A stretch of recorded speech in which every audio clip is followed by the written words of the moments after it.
तो ये पहाड़ी और वन क्षेत्रीय इलाकों में मिलती है। वन मृदा है, उसका मुख्य क्षेत्र है। ये मृदाएं आमतौर पर पहाड़ी और पर्वतीय इलाकों में मिलती है। पहाड़ों और पर्वतीय इलाकों में वन मृदा पाई जाती है और इन इलाकों में पर्याप्त मात्रा में वन उपलब्ध रहते हैं। यहाँ पर वन है वो पर्याप्त मात्रा में उपलब्ध रहते हैं। पर्याप्त वन क्षेत्र है, उनमें रहती है वन मृदा। इन मृदाओं के गठन में पर्वतीय पर्यावरण के अनुसार बदलाव आता जाता है। गठन का मतलब इनका निर्माण। वन मृदा का गठन है वो ये जो पर्यावरण है पर्वतीय, जैसे इसमें बदलाव होता है वैसे ही इन मृदाओं में क्या होता जाता है, बदलाव होता जाता है।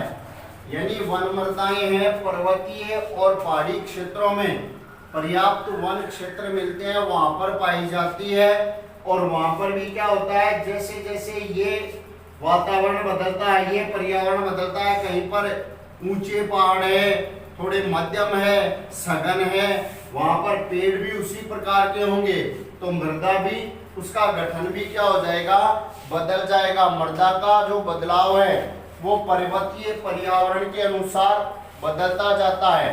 नदी घाटी में मृदाएं दोमट और सिल्टदार होती है। यहाँ के जो नदी घाटी इलाके हैं, नदी घाटी क्षेत्र है, उनमें वन मृदा होती है दोमट व सिल्टदार। कहां पर, जो पहाड़ों और पर्वतों के नदी घाटी इलाके है वहां पर दोमट और सिल्टदार होती है और ढालों पर मोटे कणों में होती है। ढाल वाले इलाकों में वन मृदा के कण हैं वो होते हैं मोटे।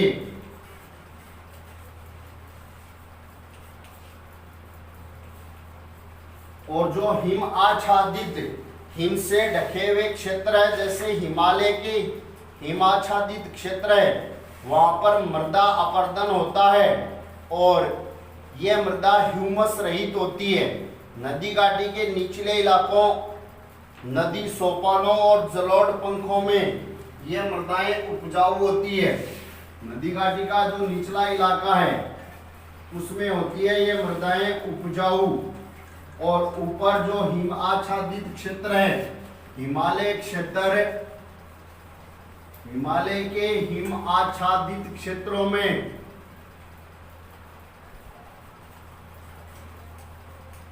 इन मृदाओं में ह्यूमस की मात्रा कम होती है, ह्यूमस रहित ही होती है ये। तो ये है वन मृदा।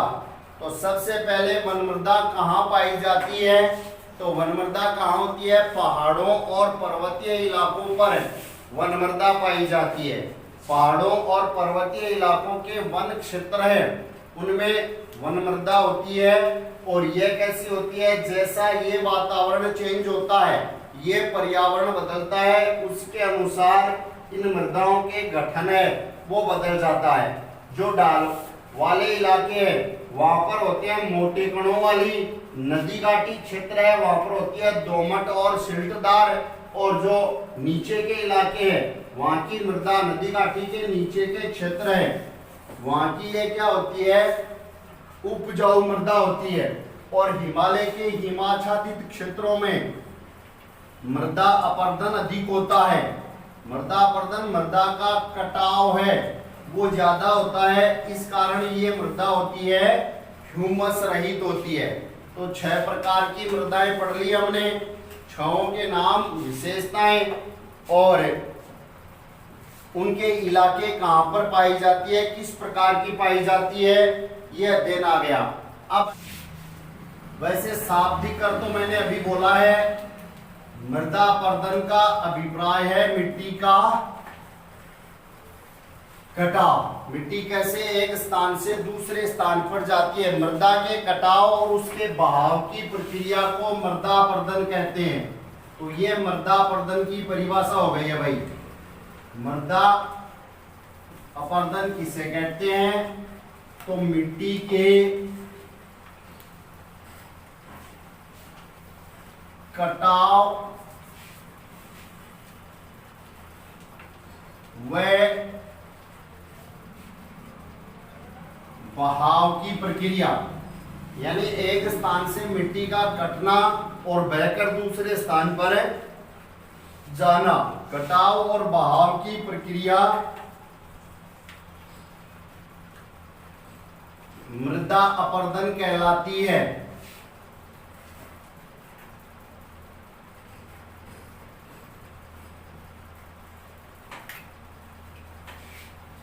कई बार परीक्षा में पूछा जा सकता है ऐसा क्वेश्चन, छोटी परिभाषा कई बार दी जाती है परीक्षा में कि मृदा अपरदन किसे कहते हैं, कोई दो कारण बताइए मृदा अपरदन के।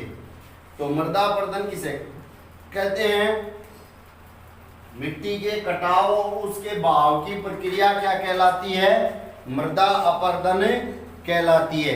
मृदा के बनने और अपरदन की क्रियाएं आमतौर पर साथ साथ चलती है। बनने का मतलब निर्माण, बनने का मतलब क्या हुआ?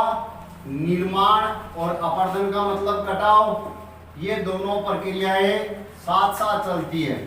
अब मृदा निर्माण के बारे में हमने पहले पढ़ा था कि इसका निर्माण कैसे होता है, कितना इसका निर्माण में समय लगता है, ये हमने पीछे पढ़ा था। मृदा की एक परत बनने में हमने देखा था लाखों वर्ष लग जाते हैं। तो कटाव की और बहाव की प्रक्रिया, मृदा निर्माण की और अपरदन की प्रक्रिया साथ साथ चलती है, और इनमें क्या बना रहना आवश्यक है? संतुलन बना रहना जरूरी है। संतुलन का मतलब दोनों प्रक्रियाएं साथ साथ चल रही है तो समान रूप से हो।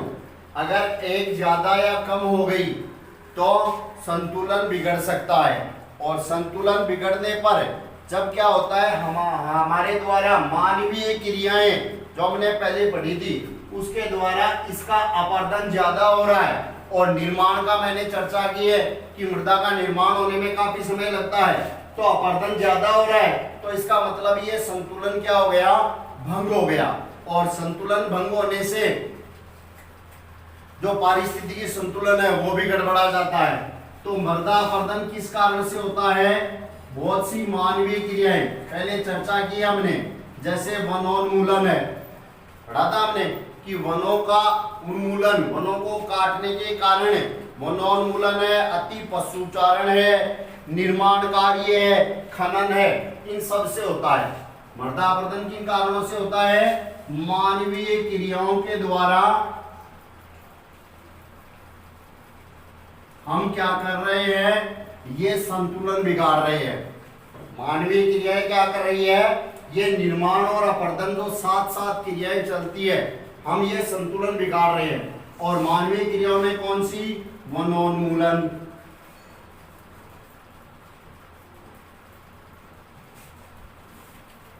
अति पशुचारण,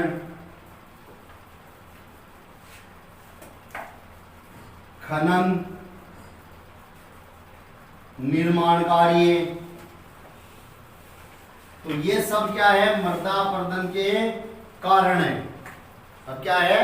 मृदा अपरदन के कारण। अभी मैंने एक प्रश्न बोला है कि मृदा अपरदन किसे कहते हैं, कोई दो कारण बताइए।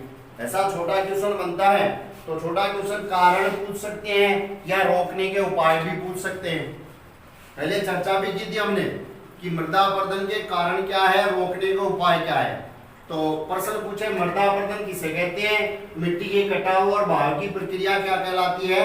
मृदा अपरदन कहलाती है। मृदा अपरदन के दो कारण बताइए, दो की जगह चार लिखा हुआ है। उन्मूलन, जैसे वनोन्मूलन है तो हम क्या करें? रोकने के उपाय में अधिक से अधिक क्या करें? वृक्षारोपण करें, पेड़ लगाएं, ये उपाय होगा। अति पशुचारण है तो उसकी जगह हम क्या करें? नियंत्रित पशुचारण करें।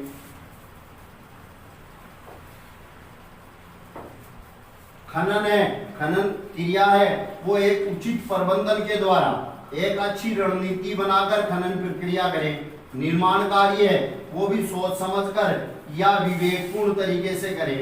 ये मृदा के अपरदन को रोकने के उपाय है। मृदा का अपरदन है उनको रोका जा सकता है किसके द्वारा?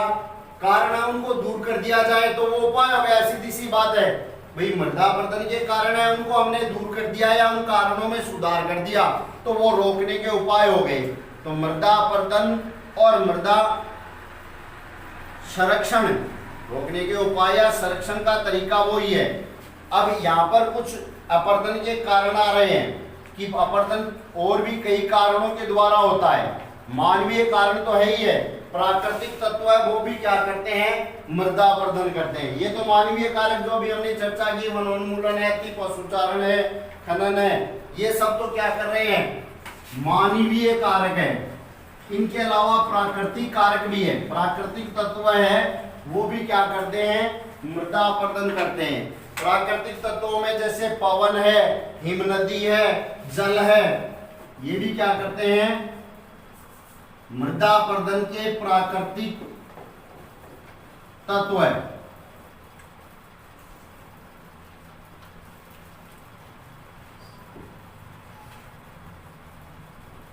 प्राकृतिक तत्व है पवन, पवन का मतलब हवा के द्वारा तेज आंधियां वगैरह चलती है उनके द्वारा, हिम और जल, ये भी क्या करते हैं? मृदा अपरदन करते हैं। बहता हुआ जल है मृत्तिका युक्त मृदाओं को काटते हुए गहरी वाहिकाएं बनाता है जिन्हें अवनलिकाएं कहते हैं। मैंने अभी चर्चा की है, 5-7 परिभाषा आएगी उनको याद रखना है। पहली परिभाषा आ गई अवनलिका, जल कैसे अपरदन करता है? तो बहता हुआ पानी है वो क्या करता है? मिट्टी को काटता है, मिट्टी का कटाव करता है। हम देखते हैं वर्षा के दिनों में, वर्षा के दिनों में जब पानी बहता है तो वो क्या करता है? मिट्टी की ऊपरी परत को, मृत्तिका युक्त मृदा को काटकर अपने साथ ले जाता है और क्या बन जाती है? उसके स्थान पर अवनलिकाएं बन जाती है। और जहां पर अवनलिकाएं बन जाती है वो भूमि जोतने योग्य नहीं रहती है, उसे उत्खात भूमि कहते हैं। तो सबसे पहली परिभाषा आई अवनलिका किसे कहते हैं? अवनलिका या अवनलिकाएं किसे कहते हैं? किसे कहते हैं? बहता हुआ जल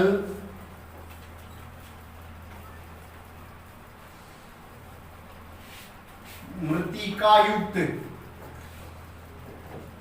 बहता हुआ जल मृत्तिका युक्त मृदाओं को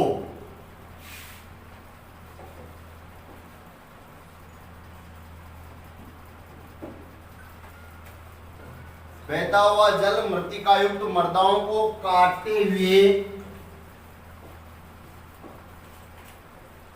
गहरी वाहिकाएं बनाता है।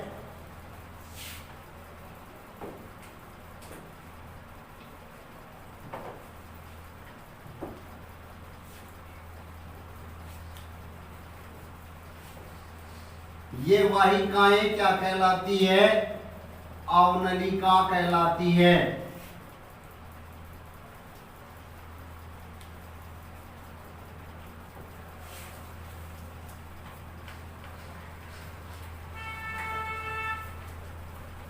ये अवनली की परिभाषा आ गई। अवनलिका किसे कहते हैं? तो जब पानी बहता है वो क्या करता है? धरातल की ऊपरी परत या मृत्तिका युक्त मृदा को काटते हुए गहरी वाहिकाएं बनाता है। ये वाहिकाएं अवनलिकाएं कहलाती है और इनके द्वारा जो अपरदन किया जाता है वो क्या कहलाता है? अवनलिका अपरदन कहलाता है। समझ गए? अवनलिका अपरदन किसे कहते हैं? बहता हुआ जल मृत्तिका युक्त पदार्थों को, मृत्तिका युक्त मृदाओं को काटते हुए गहरी वाहिकाएं बनाता है और ये वाहिकाएं अवनलिका कहलाती है। अवनलिकाओं के द्वारा जो अपरदन किया जाता है वो अवनलिका अपरदन कहलाता है। दूसरी परिभाषा आई उत्खात भूमि। उत्खात भूमि किसे कहते हैं? तो उत्खात भूमि क्या है? ऐसी भूमि जोतने योग्य नहीं रहती है। कैसी भूमि? अवनवलिकाओं युक्त भूमि। अवनवलिकाओं युक्त भूमि है, वो जोतने योग्य नहीं रहती है, वो उत्खात भूमि कहलाती है।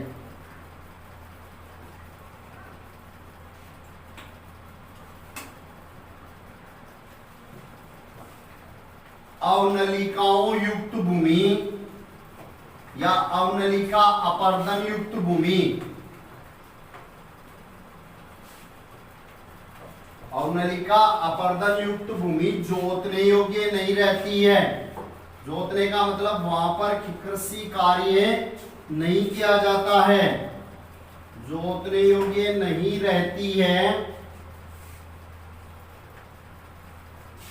उसे क्या कहते हैं? ऐसी भूमि को उत्खात भूमि कहते हैं।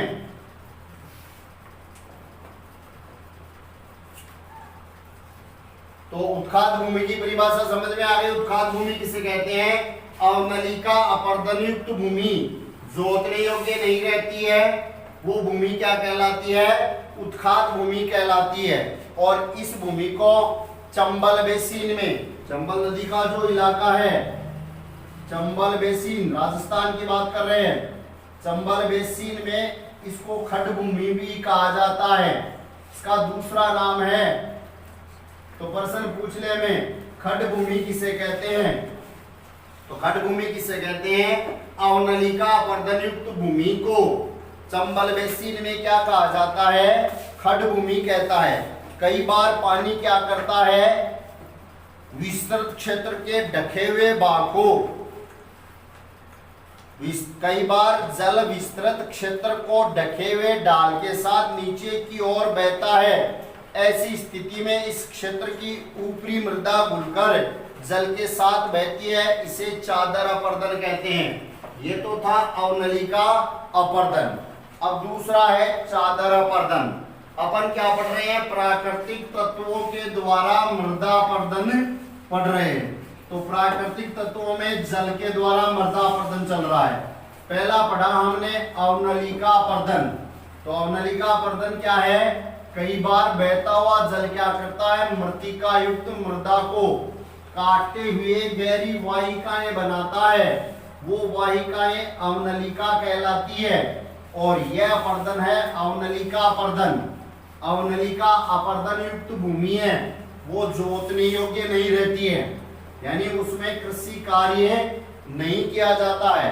और जो जोतने योग्य भूमि नहीं रहती है उसे हम क्या कहते हैं? उत्खात भूमि कहते हैं। चंबल बेसिन में इस भूमि का दूसरा नाम है चादर, खड्ड भूमि। अब अगला है चादर अपर्दन। नाम से यह देखो, चादर जानती हो, नाम सुना है चादर का? भाई लंबी चौड़ी क्षेत्र है, लंबा चौड़े क्षेत्र में हो सके वही तो है। तो अवनलिकाएं तो होती है छोटी छोटी और गहरी होती है। चादर अपर्दन क्या होता है? लंबे चौड़े क्षेत्र को बहता हुआ जल क्या करता है? लंबे चौड़े क्षेत्र की मिट्टी को डाल के साथ बहा ले जाता है, वो कहलाता है चादर अपर्दन। तो इसकी परिभाषा है कई बार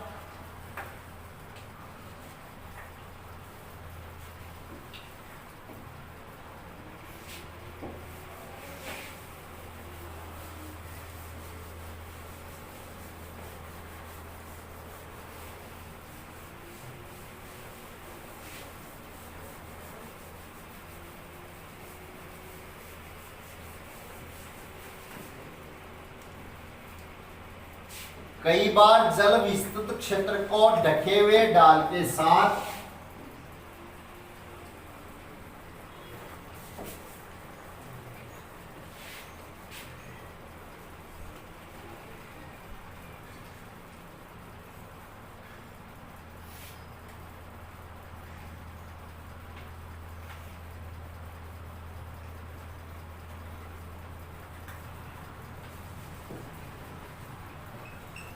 विस्तृत क्षेत्र को ढके हुए ढाल के साथ नीचे की ओर बहता है,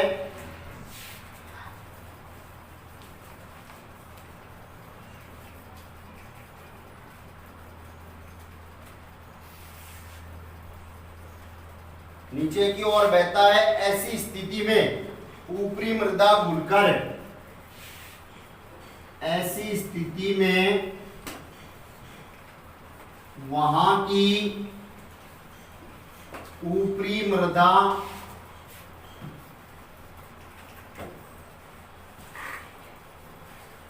घुलकर जल के साथ बह जाती है।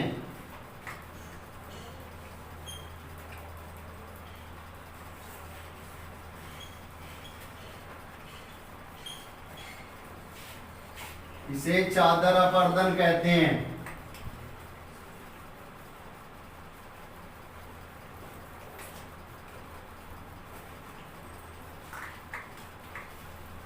ये क्या कहलाता है? चादर अपर्दन कहलाता है। तो कई बार क्या होता है, पानी है विस्तृत क्षेत्र का, वो बहकर जब नीचे आता है और ढाल की भूमि होती है, तो वो क्या करता है, वहां की ऊपरी परत है मृदा की, वो पानी में घुल जाती है और घुलकर उस पानी के साथ बह जाती है, वो कहलाता है चादर अपर्दन। तो ये दोनों अपर्दन कौन कौन से? चादर अपर्दन और अवनलिका अपर्दन, दोनों कैसे अपर्दन हैं? जल के द्वारा होने वाले अपर्दन है। चादर अपर्दन व अवनलिका अपर्दन। अभी जो हमने चर्चा की थी कि जल भी अपर्दन करता है, हवा भी अपर्दन करती है, बर्फ भी अपर्दन करता है। अभी पढ़ा है ना प्राकृतिक तत्व है। भाई मानवीय क्रियाओं में तो हमने वनोन्मूलन है, अति पशुचारण है, खनन है, निर्माण कार्य है, ये तो मानवीय क्रियाएं हैं मृदा अपर्दन की। और प्राकृतिक तत्व भी अपर्दन करते हैं। तो प्राकृतिक तत्व में पहला पढ़ रहे हैं जल अपर्दन। जल अपर्दन में क्या क्या होता है? चादर अपर्दन और अवनलिका अपर्दन। चादर अपर्दन और अवनलिका अपर्दन दोनों उदाहरण हैं किसके? जल के द्वारा होने वाले मृदा अपर्दन के। समझ गए? चादर अपर्दन और अवनलिका अपर्दन दोनों उदाहरण है जल के द्वारा या प्राकृतिक तत्वों में जो जल है उसके द्वारा होने वाला अपर्दन। अब देखो, मैंने जल के साथ में पवन नाम भी लिखा। पवन किसको कहते हैं? हवा को। तो उसके द्वारा भी देखो अपर्दन होता है।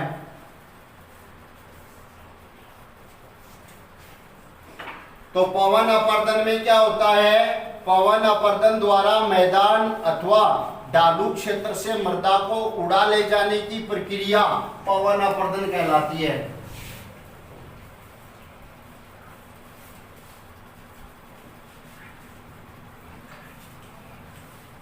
पवन अपर्दन किसे कहते हैं? ढालू क्षेत्र अथवा मैदानी इलाका। ढालू क्षेत्र अथवा मैदान से मृदा को पवन द्वारा या हवा द्वारा उड़ा ले जाने की प्रक्रिया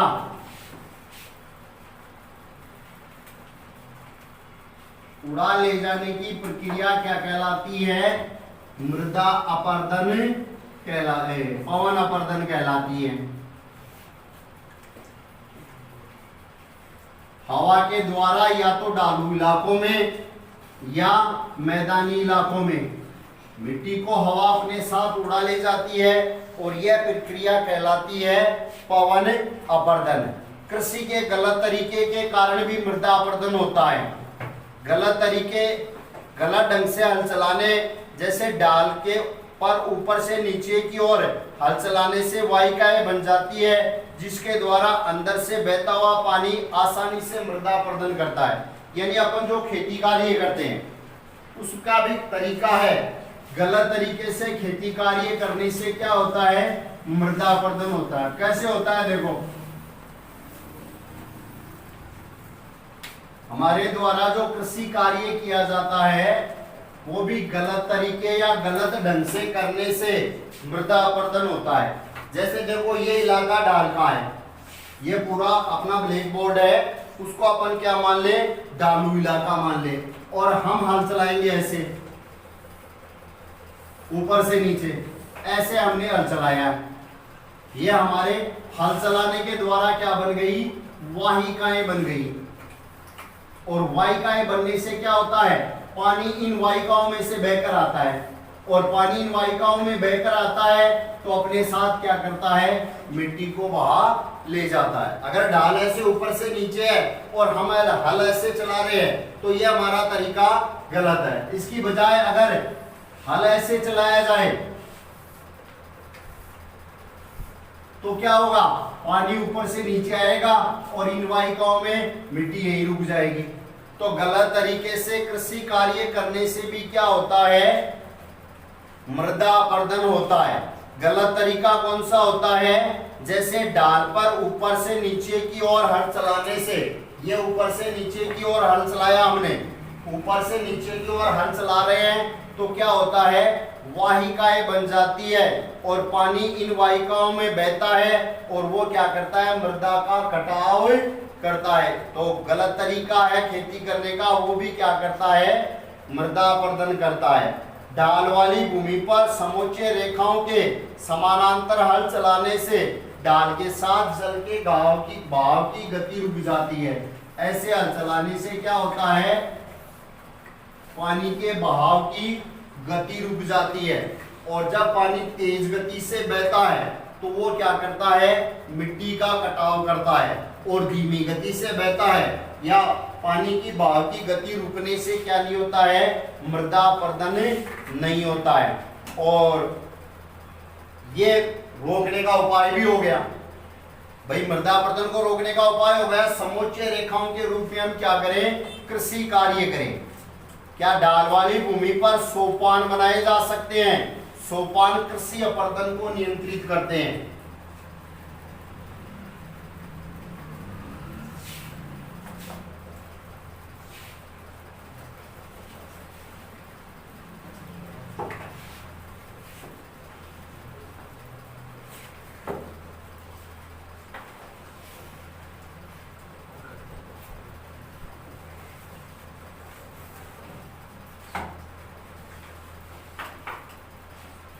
तो अगली परिभाषा लिख रहे हैं अपन, समोच्च जुताई किसे कहते हैं।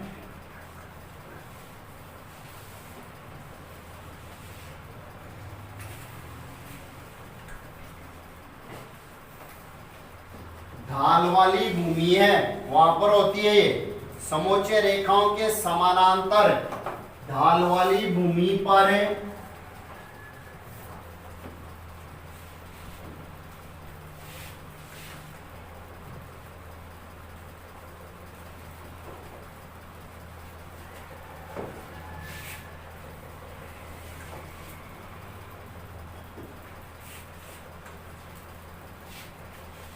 ढाल वाली भूमि पर समोच्च रेखाओं के समानांतर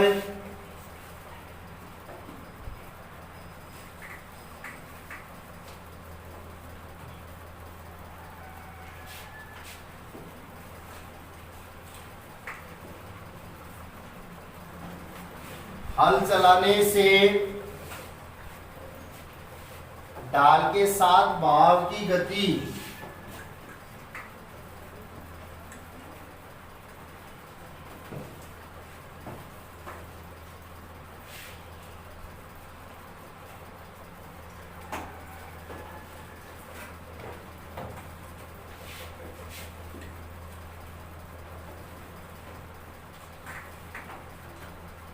पानी के बहने की गति है वो क्या हो जाती है, धीमी पड़ जाती है, गति घटती है। इसे समोच्च जुताई कहते हैं।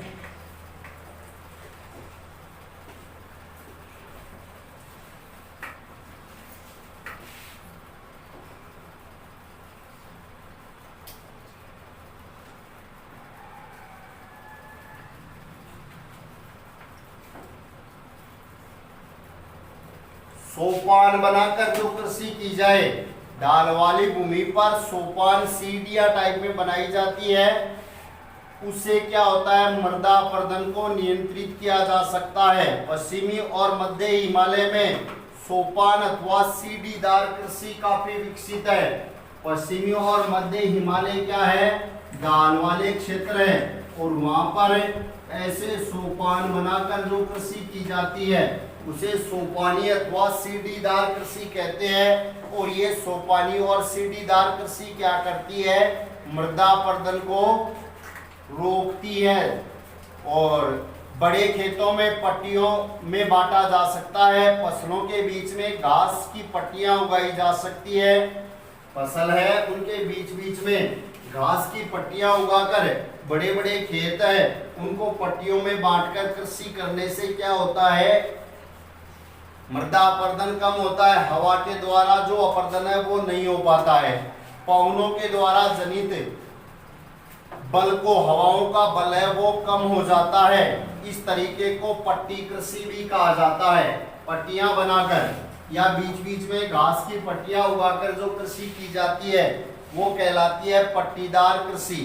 और पेड़ों को कतारों में लगाना, ये पहले भी हमने पढ़ा था, पेड़ों को कतारों में लाइन में लगाकर रक्षक मेखला बनाकर भी अपन क्या करते हैं, मृदा अपरदन को कम कर सकते हैं।